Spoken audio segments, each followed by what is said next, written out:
for educational critical review and reaction is the late, great Jordan Maxwell. Who's been running this country since 1870? You had no idea in the world about. So all I'd say is if you want to understand the world, you better go back and do your homework. So that's the name of that tune. Well, you know what's funny about that is that some people do go back in history and start to read documents and they misunderstand, Yep. you know, part of what's being said in those documents. Well, of course. And I'm going to seize upon one of the words that you very eloquently just broke down, which is alien. Okay, Yep. Or alien. And the thing is, there's this part of the Constitution, right, which talks about the unalienable rights. Yep. And here's the thing. That was memorialized, but it doesn't apply at this point. That's right. What it does meant. not. What it meant was, though, that there were rights that were granted to you by virtue of your creation. I mean, by your creator, obviously, but let's just take it to its core. If you had a creator, you were created. Therefore, you are a creation. So, right. Quite honestly, by virtue of your creation, so that we don't even argue about the creator. Yep. All right. Yep. You were granted these things. They were memorialized. So this goes to a different type of law. And the funny thing is that as you stress about the policy enforcers that are out there on the streets today, which we call police, people often mislabel them again as law enforcement. They're not there to enforce laws. No. You know, none of these people in these uniforms are there to enforce laws. That's another thing interesting. When you work for a corporation, you wind up wearing a uniform. Now we have the generalized uniform that, Jordan was just talking about regarding the tie and the suit. But also if you work on the lower levels, again, working for ExxonMobil, right? And it wasn't ExxonMobil. That's right. We had people that worked in the stores, right, who served the public, who had to wear the uniform of the corporation and carry the logo with them, carry the banner. And this is the same thing that goes on today. Now, part of the costume in the corporate political world where the policy enforcers lurk is to wear that suit, is to have that tie with a particular color on for a different purpose or whatever. Also to put that interesting American flag on their lapel. This is all part of the uniform now. That's precisely. Absolutely correct. And that's why the judge wears a black robe. He doesn't wear an orange or green. He wears a black robe. And why? Because, Catholic priests wear a black robe. And we in America today are a Roman Catholic Vatican operation. And we, as it's called, the United States Corporation, that's a Roman Catholic organization. And so Washington, D.C., before we called it the District of Columbia, was called Rome. Go back in the history book, and you will see it was called Rome. And then why? Because it was in what we call Virginia. Comes from vagina. Comes from the virgin. Virgin, vagina, Virginia. And so Virginia is referring to the Blessed Mother, the Blessed Virgin, Virginia. And then there's Maryland, which is Maryland, the land of the Virgin Mary. So we have Maryland and Virginia, and all of this has to do with the Vatican and the Jesuits. And of course, this is the new Rome, and Washington D.C. is referred to as the new Rome. And then of course, if you read the history books about how Caesar and under the Caesars of Rome, it says the Caesars would each morning go up on the hill. And now we know that the Roman government under the Caesars 2,500 years ago was on a hill in Rome, and that hill was called Capitoline Hill. And today we still have Caesar up on the hill. It's called Capitol Hill. No, Capitoline Hill in Rome. And so Caesar would go up on the Capitoline Hill, and he would officiate over the empire as God.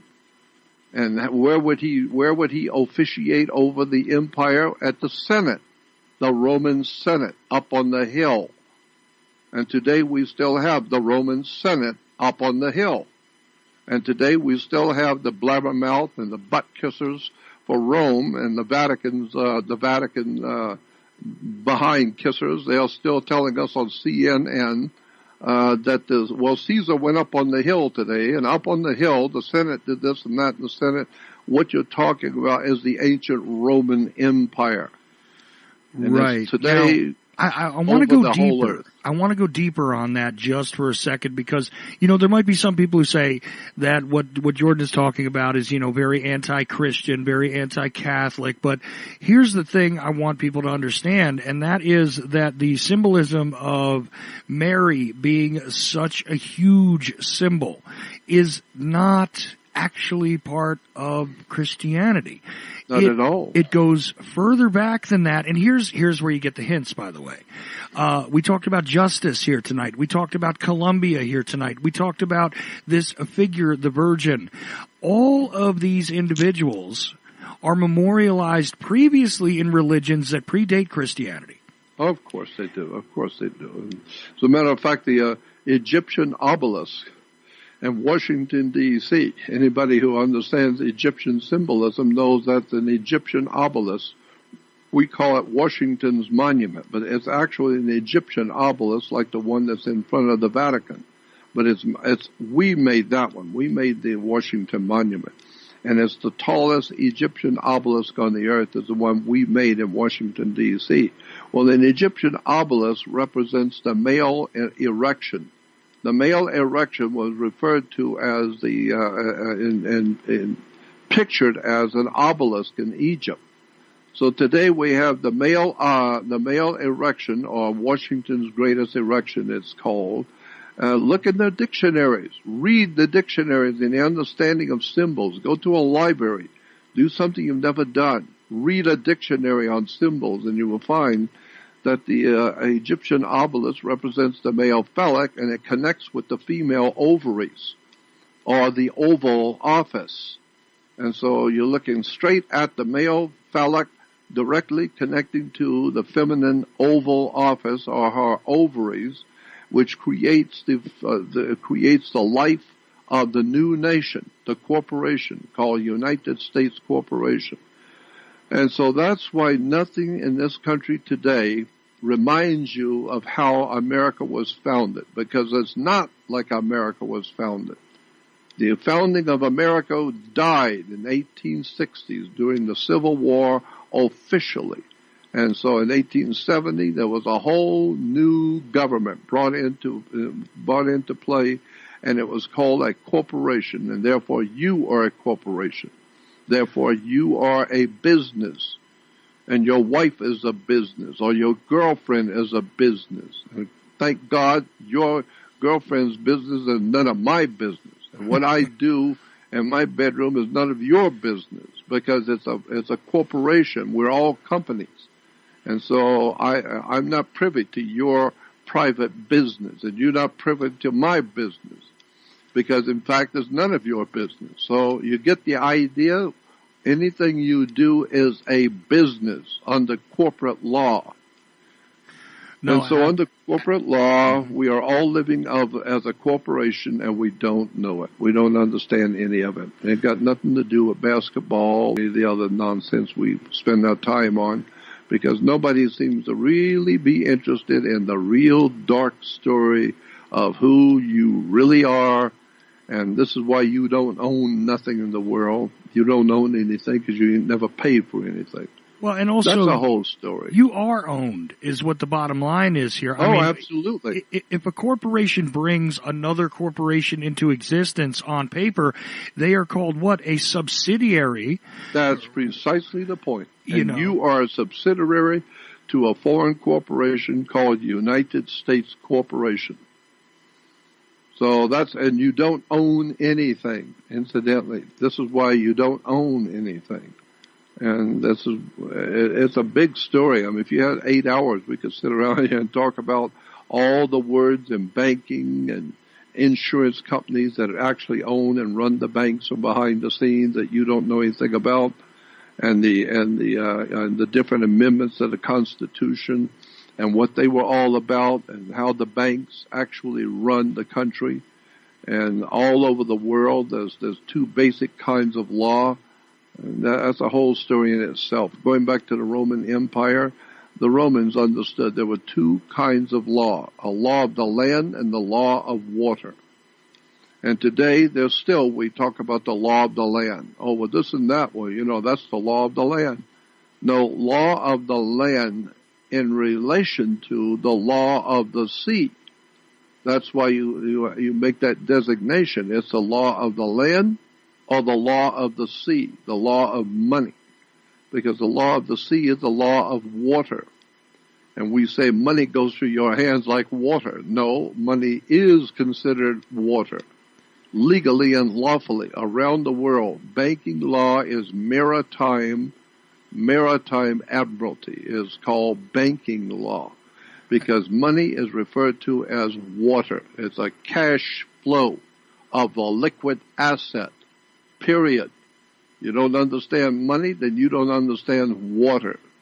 And since you're 78% water, you came down your mother's birth canal and her water broke, and therefore you came out to life. So in point of fact, whether you understand it or not, you are a maritime admiralty product. You came out of water. So you're a maritime product. Well, if you go back to one of those courts like you were talking about when it's time to dissolve the partnership, you'll find out that your children are a product of the marriage. That is literally their legal definition. And, yeah. That's right. That's absolutely correct. One other interesting part about this, of course, you talked about how liquid assets work, and people define liquidity at all times. I love the way you slip these things in, because if somebody's paying attention, they understand that you just explained that the law of banks, the law of finance, the law of all that, a fiancé kind of sounds like a finance. Anyway, if you notice, there is that high concentration of liquid in the being, which is a man or a woman. That's right. Well, seems to me like if currency is that which is traded, then it seems to me like people are currency as well. And I think we need to discuss that. Maybe even get into a little bit of how the system has been memorialized right in front of your face. Because if you take a look at the architecture in the Capitol area there, right, and you take a look at the way the Senate is laid out, the way the Congress, which, by the way, Congress, of course, is the proper term for sexual intercourse. That's right. And the word commerce comes from sexual intercourse. It's called commerce. Mm-hmm. And Congress, the word Congress is sexual intercourse. And so look it up in a dictionary. Look it up in a law dictionary. Look up the word Congress. It will tell you sex between men and women is called Congress. Chorus, and you end up with Congress. And so we talk about, well, we're getting screwed by the Congress. That's what the word means. Decoding all of this, which Jordan has spent, half a century doing, is really the beginning of understanding the world around you. And you've repeated a lot of this material because it needed repetition. I mean, like you said in the beginning, you were talking to 5-10 people, and nowadays you know very well that you're heard by many, many more, and even people who have heard maybe a similar discussion. Although I try and make it a little different on this show with you, I got to be honest. I try and take it into a slightly different direction and add things, and even throw in like the question about the tie. I don't think I've ever heard you discuss the necktie before. Yep. Which is why I wanted to bring it in. And I knew you would have the answer, but the point was I wanted to bring it in because, listen, we'll give them some of the old information, we'll give them some new information, and we'll also just have a good time having a discussion, because you know what? I want to enjoy this while I do it as well. And that's what I try to do. I appreciate that. And, a lot of people tell me, I get a lot of emails saying, Jordan, you just keep repeating yourself. And I say, you damn right I keep repeating myself. Because the idea is that I was talking about all of these subjects I'm talking about today. I was talking back in 1959, some 60 years ago. I was talking as a kid, 19-year-old kid, to little groups about the international Illuminati masters and how this stuff works behind the world scene. And today, now it is everywhere, with motion pictures talking about Da Vinci Code, in which the company that produced Da Vinci Code used a lot of my stuff, and I know because some of the writers who wrote for that movie told me so. And National Treasure and National Treasure 2 and History Channel and all of these different channels talking about Illuminati and secret societies and the secret orders of the world. And now the James Bond movie comes out with Spectre and all of the things I was talking about 60 years ago over and over and over again are now mainstream movies, television, books, people writing all over the world, people doing research all over the world on secret societies I was talking about 60 years ago. You know, I keep repeating myself, but look what it's done. Today, now the world is finally waking up to what I was talking about 60 years ago. Well, see, now I want to talk to you about that, actually. That was the next, new piece of information I wanted to bring out. Because here's the thing. Yes, indeed, you are literally the forerunner, the vanguard of a lot of what has been discussed in the past, especially 10 years, I would say. It has certainly ramped up to a great intensity. Internationally, all over the world, we have the interconnectivity of the internet. It's a wonderful thing. It's a great tool if you use it properly. But here's the thing that I want to ask you about, and I want to get your personal reaction to this, because on the one hand, a great many people have been, I hate to use the term, awake, have been awakened, forget it. A few people have decided to open their eyes, Jordan. Let's put it that way. Yeah. All right. And a good number of people have. I don't mean to say a few, but it's still not the majority. I get it. There are a lot of people that are educating themselves, thinking about these things in that way, and actually following the things that you've been laying out all these years. I always try and say sometime during an interview that I am not the world's foremost authority on anything, period. I'm just an ordinary man pursuing extraordinary knowledge. There's nothing holy about me, nothing wonderful or magnificent about me. I'm just an ordinary guy who picked up on this dark stuff a long time ago, before most of my audience was even born.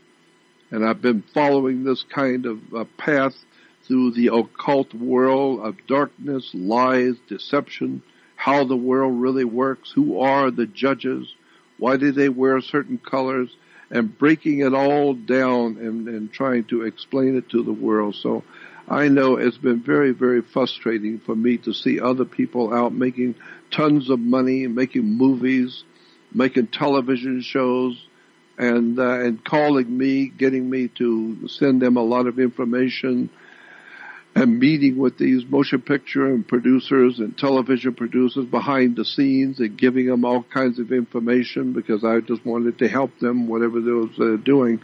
Then I see they're coming out with big movies, but nobody ever called me and say thank you. Nobody ever sent me 50 cents, period. Nobody ever in Hollywood has ever given me a nickel or helped me in any way.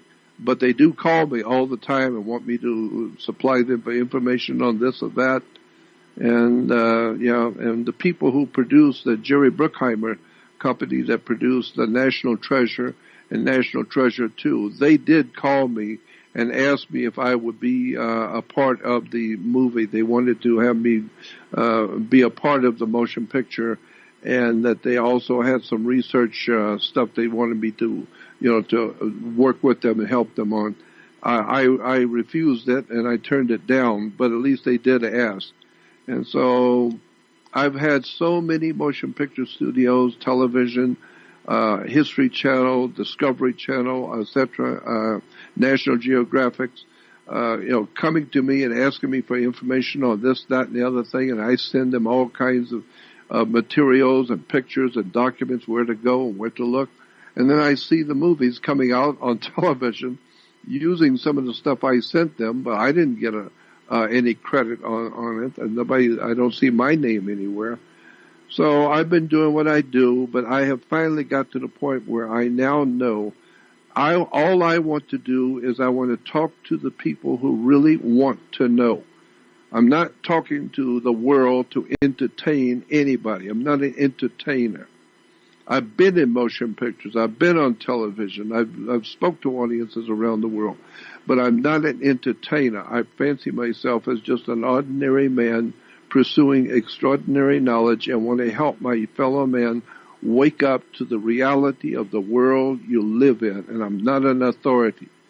And so that's what I try and do. Well, I've had all kinds of problems because of that. Because I don't really care about making money and being a star. I'm not interested to be a self-centered, egotistical, movie star, who thinks that they run the world, like the Robert De Niro's and all the other silly-ass people who think that they are invincible. I'm just an ordinary man who cares about my life and about my family and about the country I live in. And I'm trying to help my fellow man to educate himself. So that's all I'm doing. Well, right. I mean, and look, I took a similar attitude. I'm one of those people who wasn't even born when you started speaking. I mean, I was born in 1972. So he laughs because, what were you, 31 by then? Yes, he does that.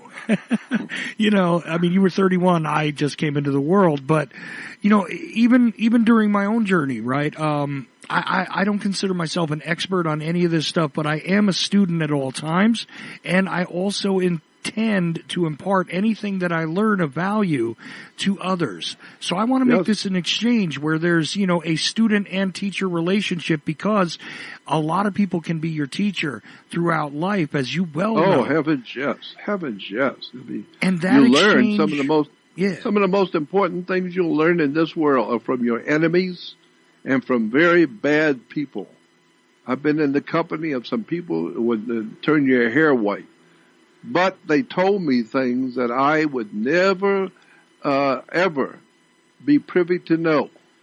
But I happened to be at the wrong place, at the wrong spot, at the wrong time to be in the company of some severely powerful people who were profoundly evil. But the things I heard them say and saw, and with my own eyes saw what they did, and they trusted me and they befriended me, and I tried to show that you want to be my friend, I will be your friend. It doesn't mean I'm married to you and I love what you do, but if you're kind and courteous to me, I'm trying to be kind and courteous to you. But I know what's going on here. I know what I saw. Oh yeah. And well, so that's the thing about it too, is a lot of people don't understand that. I've seen people criticize you for making a statement like that, and I say, listen, first of all, I'm not as experienced or as much diverse in my knowledge base as Jordan is, but I'll tell you something, I share this experience with him. Now, why? I haven't been in the upper echelons of power or around somebody who is extremely powerful, but I'll tell you who I have gotten to know before. And that was the guys that you were talking about a little earlier, some of the, let's call them Italian businessmen who, listen, there was a courtesy between myself and some of these guys at certain points, and I got to be able to speak to them, quite frankly, and I was able to have interactions, let's call them, where, listen, I'm not celebrating what it is they're doing, but they were also quite blunt and honest with me about a lot of things. That's right. Not even good people, I'm saying, and I'm not trying to celebrate them or say that, listen, but they are a lot more honest than politicians.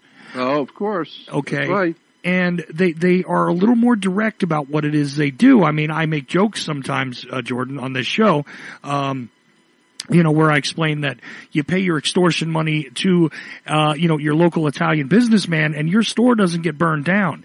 You pay your extortion money to your local government, and you still don't have a guarantee. Okay. Well, but that's what Al Capone said. He started what he called an assurance company, not insurance, assurance. It's an assurance company. And what do you mean assurance? Well, if you don't pay me, I'm going to burn your business down. So I will assure you nothing will happen to you if I get paid every month. Get it? Mm-hmm. So it's an assurance payment. But those guys at least stuck to their agreements, you understand? Yeah, I understand. And that was the thing about it, is that I never quite understood. And meanwhile, I got into, deeply into investigating the Kennedy assassination and, that which happened on November 22nd, 1963, which was not only a historical, event, of mammoth proportion, but also, was a ritualistic thing. And a lot of people don't understand how I can believe both at the same time, but it's true, okay? Mm-hmm. And people wanted an investigation into certain things, and I handed over research to people who went on to make money and all kinds of things, and I didn't get the thank yous either. I don't care. You understand? I didn't mind that because I wanted people to get the information. I wanted them to get it correct. And this is how these two things tie together, by the way. I know. What happened was, there are people that are writers and they're scholars and they're, authors of one type or another, and that's their profession. They were not, of the certain level of courage, okay, to step into the viper's den, which was to go, I went and I visited guys who were convicted of multiple murders in prison. I sat down with individuals who were still free, who I knew very well, had large body counts on them, but I would sit down and speak with them because I could. Okay. Mm-hmm. And I didn't have a fear of it because I knew there was a way that we had a way of interacting where, like you said, listen, I'm your friend, you're my friend, that's that. You don't got to celebrate what I do and I don't got to celebrate what you do, but we can have a friendship here. And if when you're talking to me, you show courtesy to me and respect for my person and my age and who I am, and you treat me with decency, well, then I will treat you the same way. It's only reciprocal. Right. One man treats another one with respect, well, then both respect each other. That doesn't mean I love you and I'm married to you or I'm celebrating what you do, but you're very kind and decent to me, and I'm trying to be kind and decent to you. So what? But I gotta say, I understand guys who, don't live in such a world of hypocrisy. You know what I mean? I understand them much better.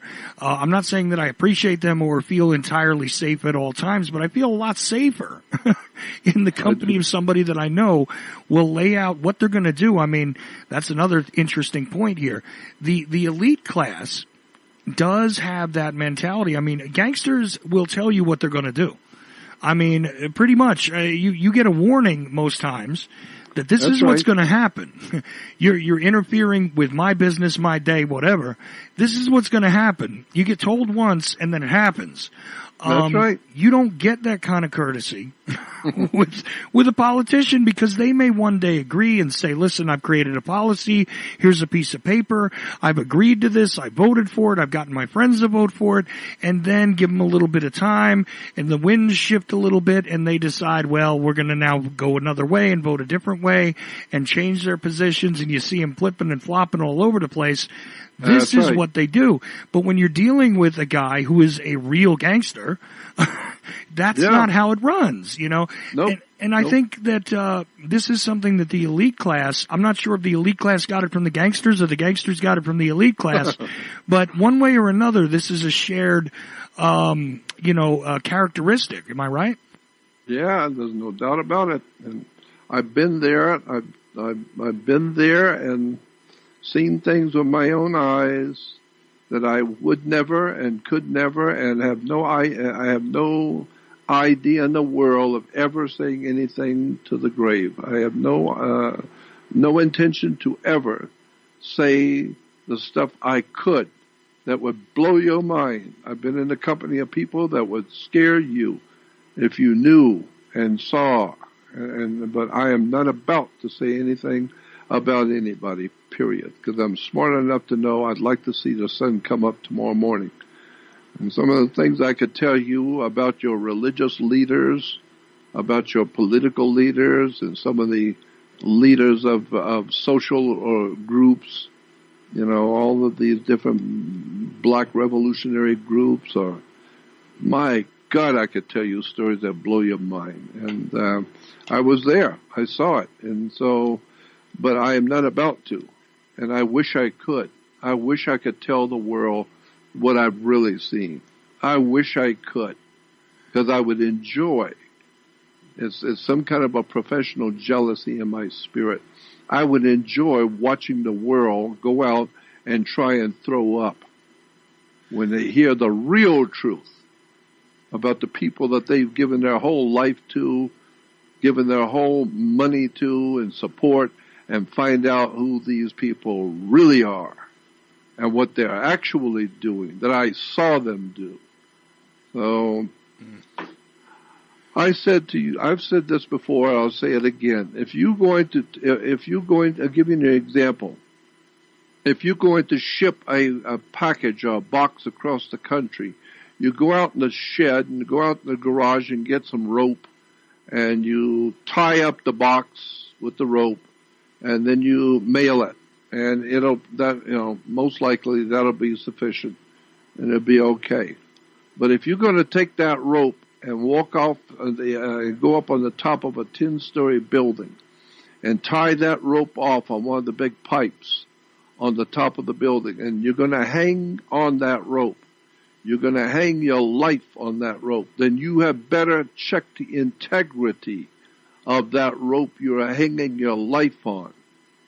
So the point is, if you're going to hang your life on some organization or some religious group or some cult or some group that's going to do so much for you, you're going to hang your life on it, you better go back and do some homework and find out who the hell this company and this group really are and where they've actually come from.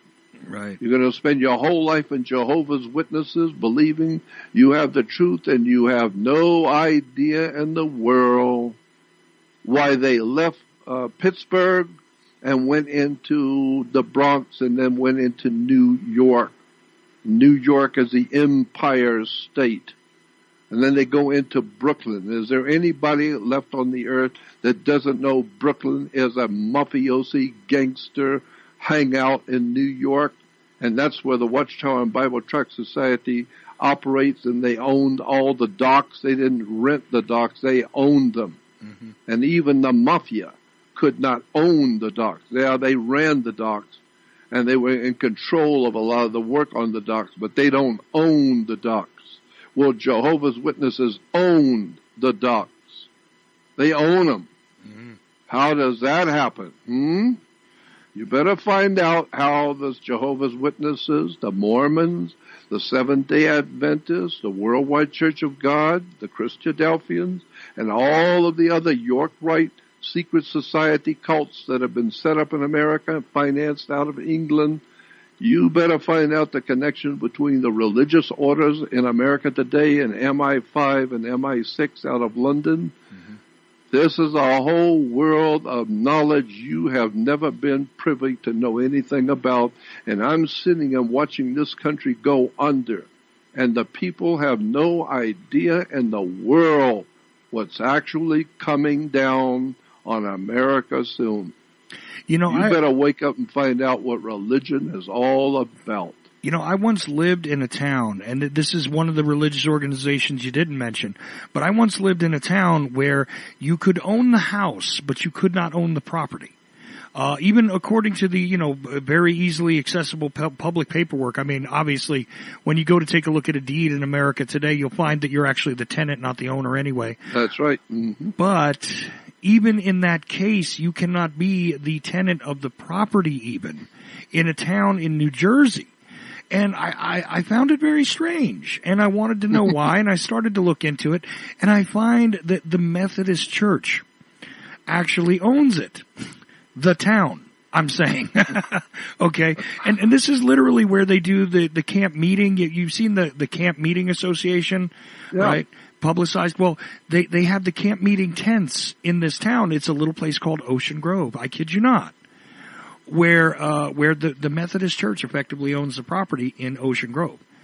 Now, I'm not saying that there's anything nefarious by that. I'm just saying that I think people are unaware of who actually owns what in a lot of places and why. And anytime you hear the word grove, you better wake up and back up, because you just missed something. When you hear the word grove, like Bohemian Grove, and there's a lot of companies called Royal Grove and this Grove and that Grove, because a grove today we think of as a group of trees, a whole area, a particular kind of trees, and it's called an orange grove, or a grove is a bunch of trees.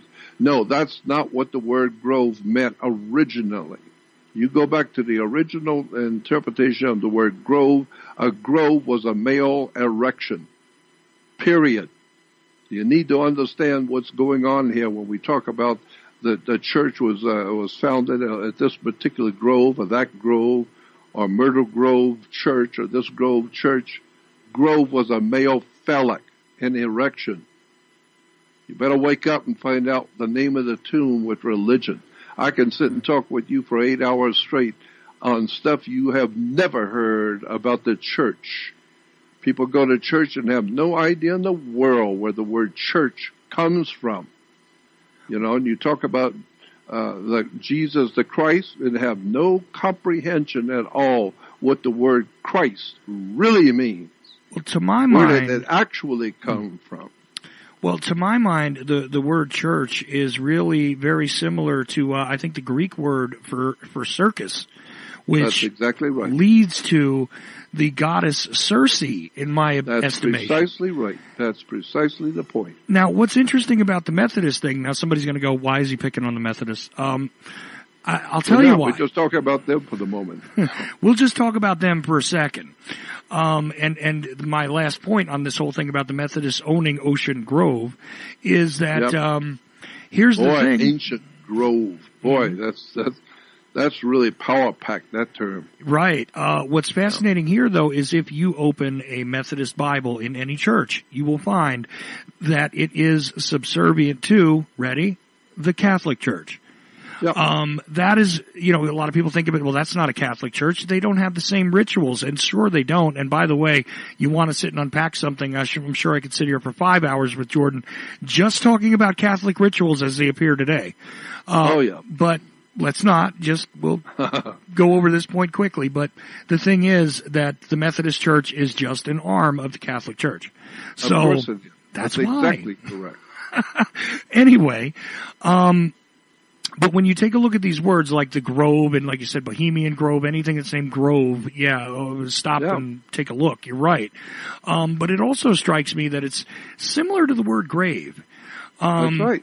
Which, again, gets into a whole other area. And the symbolism, like I said, it's everywhere, and yet it is completely misunderstood, and most people take certain things for granted because they don't know the etymology of the words. They don't know. That's right. They don't know why the words are being used. They simply accept them and are under a delusion, actually, Jordan. And I wonder if you would speak to this because, they say we speak English. We don't. Say that again? They say sometimes that we speak English. Oh, yeah. We don't. First of all, I'm not sure what to call this language, but it's actually not my language or your language. Nope. And all these different societies have their own language. For instance, in the legal profession, right, there is it's something they call legalese. It's called legalese. That's right. And legalese is what lawyers speak. Right. And so that's a whole new story. When you talk, when you start talking about words, because first of all, I've heard lectures by people from Oxford University, teachers in English, and from Cambridge, lectures by these guys who know the English language, and they say the English language was a designer language. It was actually designed by the monks in the monasteries. Going back hundreds and hundreds of years, it was a designed language, purposely designed to give you a frame of mind and an understanding of the way power works. And so the English were planning on running the earth. And so they were developing something called the English language. And then you begin to see the difference between English and British. And what is British as opposed to English? And my God, there's so much we could talk about and so many ways we could go with this. Because British goes back to the word berith, B-R-E-T-H, a berith. And a berith is a contract. And so we have a berith is a contract in Hebrew. And therefore, we have something called ish, I-S-H. Ask any Jewish rabbi or any Jew understands the Hebrew. What is ish in Hebrew? I-S-H. That is a man. But ish can be more than one man or a man. It can be multiple or one. So man is ish, I-S-H. So a contract is a berith, and you put the word ish, and it becomes a berith-ish or British. British is the man of a contract. That's why in all business now, on the international maritime British law of banking around the world, any business you do, you sign a contract. Berith, a bit, Brit. A British is a contract man. The man of the contract. So he is the one that brought into the world the idea of paperwork and contracts, is the British. And so, I don't even know where to go with this, because no matter which way I can see to go to explain this, it's going to take me another 5 hours. Well, no matter which way we go down the line, I can explain the banking, the governmental systems, insurance companies, the police department, why we have the departments of government.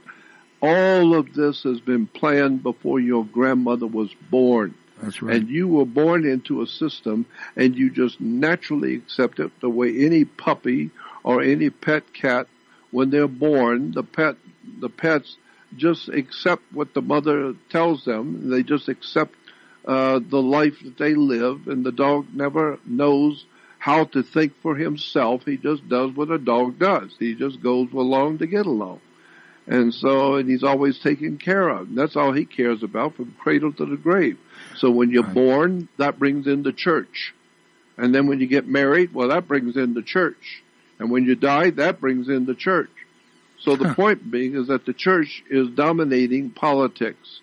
And therefore, we were supposed to have some kind of a division between church and state, when actually, in point of fact, the church is the state.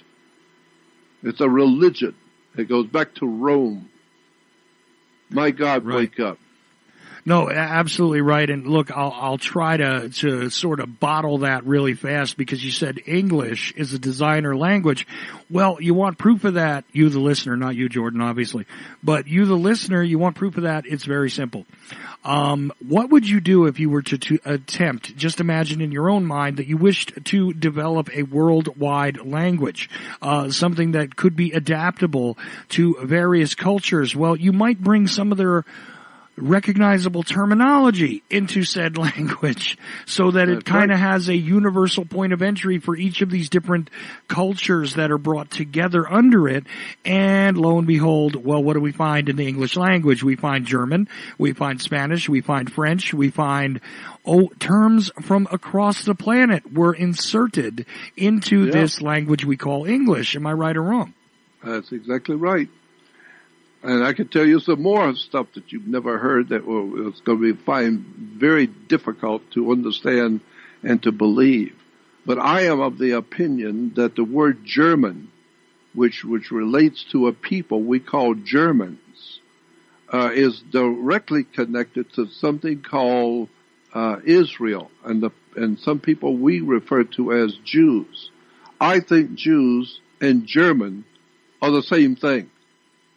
I think that there's a hidden connection between the world of, quote, Jews, end quote, and Germans, end quote.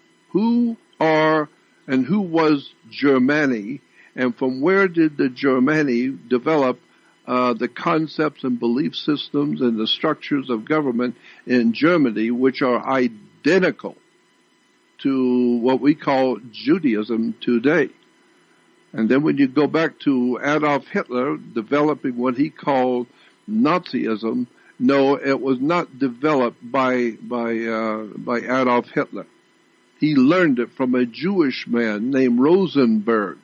Anybody who's ever read anything in history about Nazism knows that the man who Adolf Hitler listened to and was guided by was a man named Arthur Rosenberg, who was purely Jewish.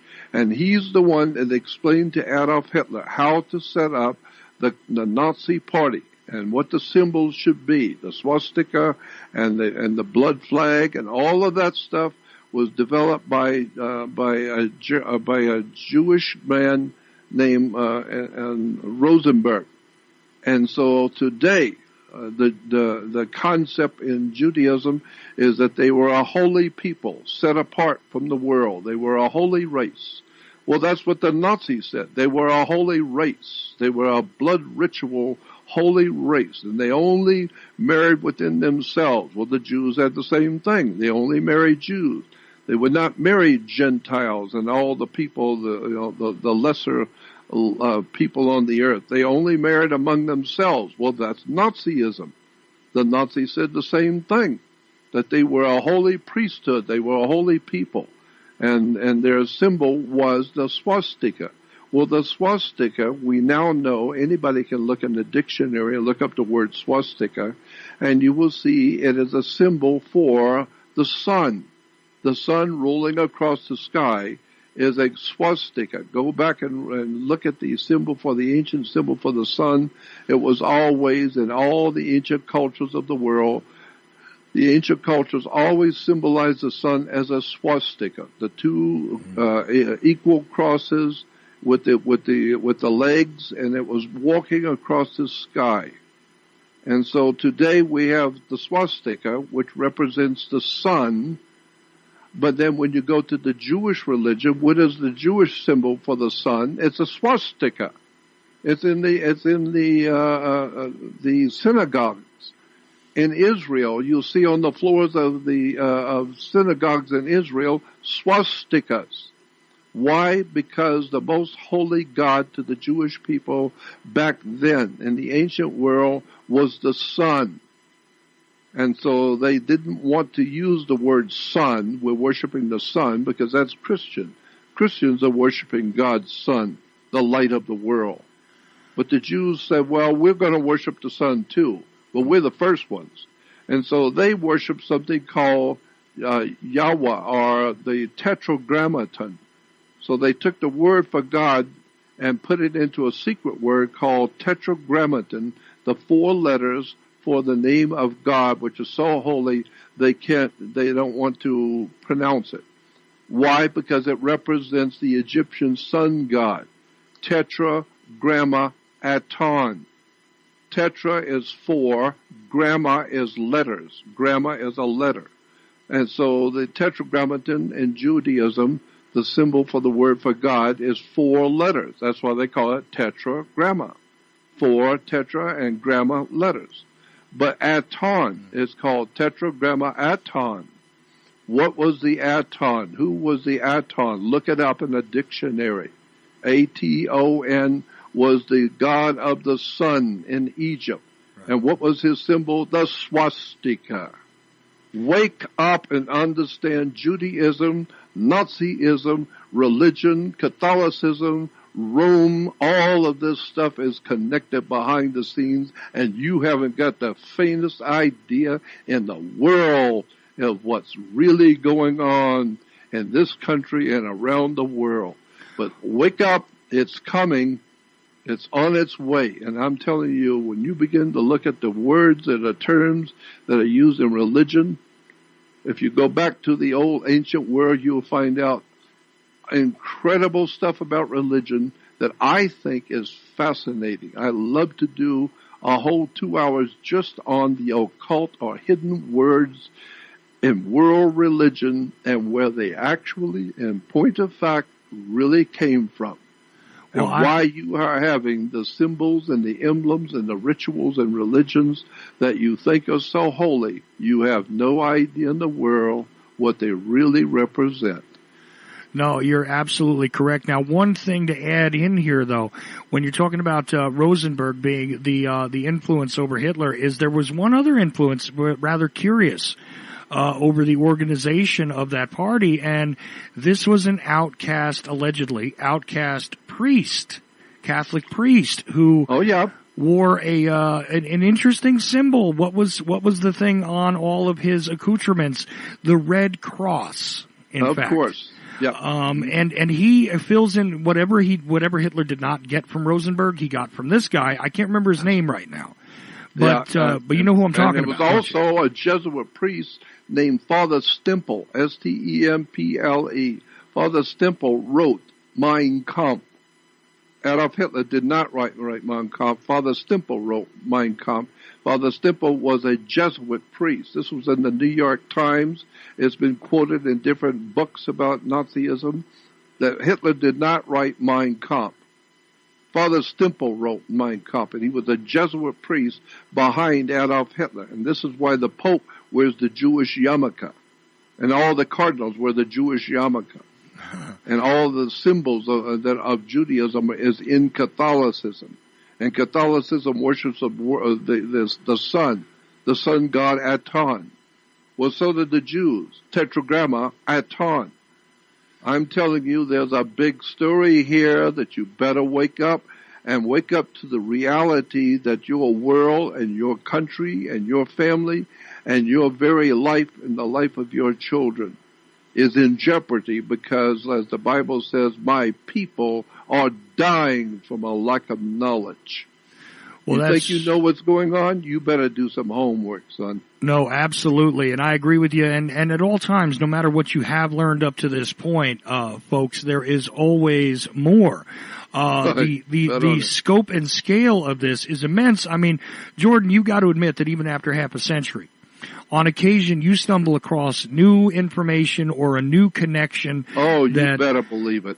I'd love to do a whole series on the occult dark side of world manipulation through words and terms in religion. Where these words and terms come from.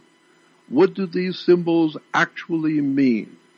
And then when you use these words like Jesus Christ, you don't know what Christ means. And then when you say that Jesus was the anointed and the King Solomon was anointed, do you know what the anointed means? Have you any idea when you say that that this priest or that priest or the Pope was anointed or some queen, the Queen of England was anointed? Do you know what that means? Because if you did, you wouldn't be using it in public in front of other people. You better go back and find out what religion is really all about. We're talking about sex, drugs, and rock and roll. Well, I got to tell you, even looking at the standard structure of a commonly built church, when one examines the architecture, which is a strange subject, but believe it or not, when you examine the architecture of it, I think that most of your average church-going people would not even set foot in that building just based on the architecture if they knew what was actually being presented to them. Because guess what? I know Jordan has brought up sex a few times during this conversation, but believe it or not, that's why churches kind of look the way they do, and I'll leave it at that because you know what I'm talking about.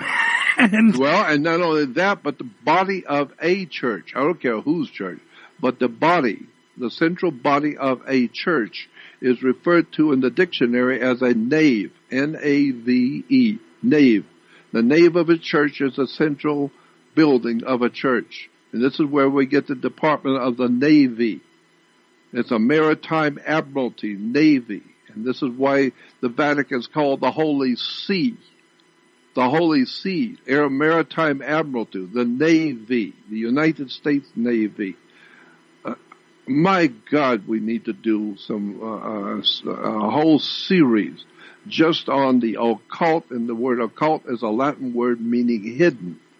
So just on the hidden significance of religion in America and the world today. For the first time, Let's tell the people what it really means. My God, what a revolution that would cause. I would be more than happy to participate in that with you if you'll let me, because I'm telling you now, I think this is exactly the kind of thing that needs to be spoken about at this time. You know, a few years ago, it seems to me like a lot of people were not able to hear a great many of the things that we have had to say over the years. Yeah.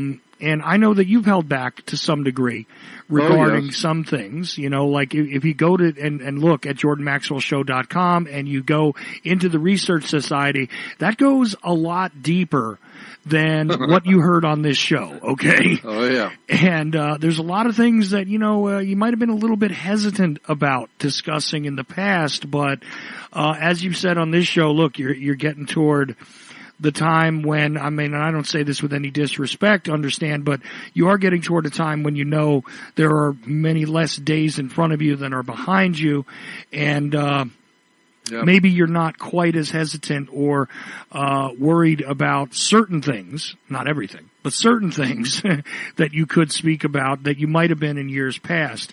And I adopt the notion that at no time should I embrace fear anyway.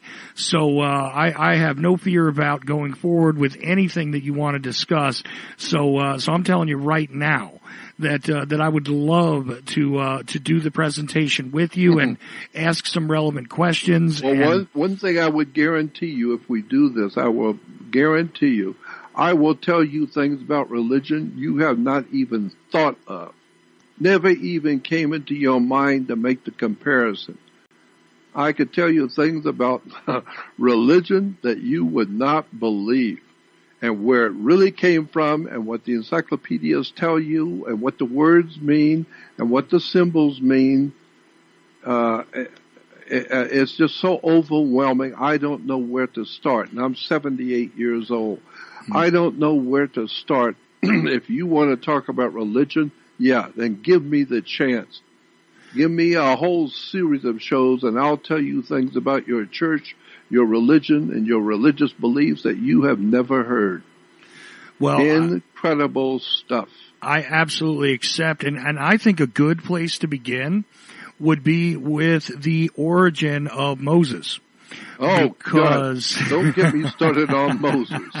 There is a whole story. Moses. Yeah, there's a whole story there that I am just starting to wrap my mind around, that I think is kind of frightening to most people who take that as, excuse me for saying this, but who take it as gospel, that the story of Moses is one of these cornerstones of their faith and all of that. I think they don't necessarily who Moses actually was, and you know, and a few other things. You talk about all three religions today, Christianity, Judaism, and Islam.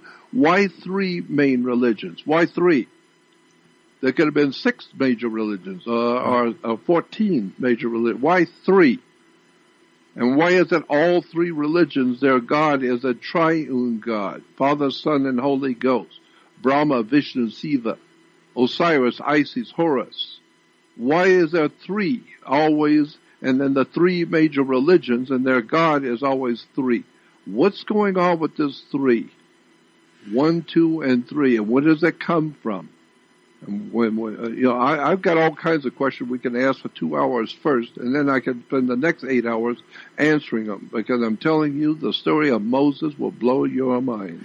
Right. Absolutely knock you out. I think that's a good place to begin. And of course, you know, the idea of the Trinity, also one has to look at the Triton, also one has to look at, you know, the various uses of the number 3 and why that is significant, because believe it or not, numerology, although some people have, again, hijacked this concept and used it for whatever fun and games they're playing, there is a serious language being spoken in numerology as well. Bet on it. All the scientists and philosophers of the world knew the whole universe, as Albert Einstein, is based on numbers, numerology, numbers. Even one of the 5 books of the Pentateuch, the first 5 books of the Bible, one is called Numbers.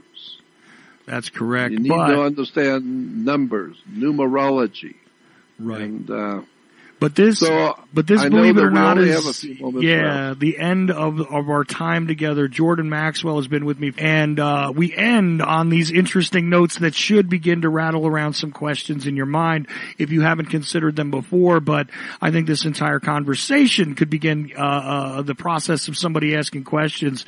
But in the last, say 45 seconds here, Jordan, is there anything you'd like to say in parting? What would you like to say on our way out the door, sir? I would like to say that the world you live in does not work the way you think it does. There is nothing in your life that is actually working the way you think it does.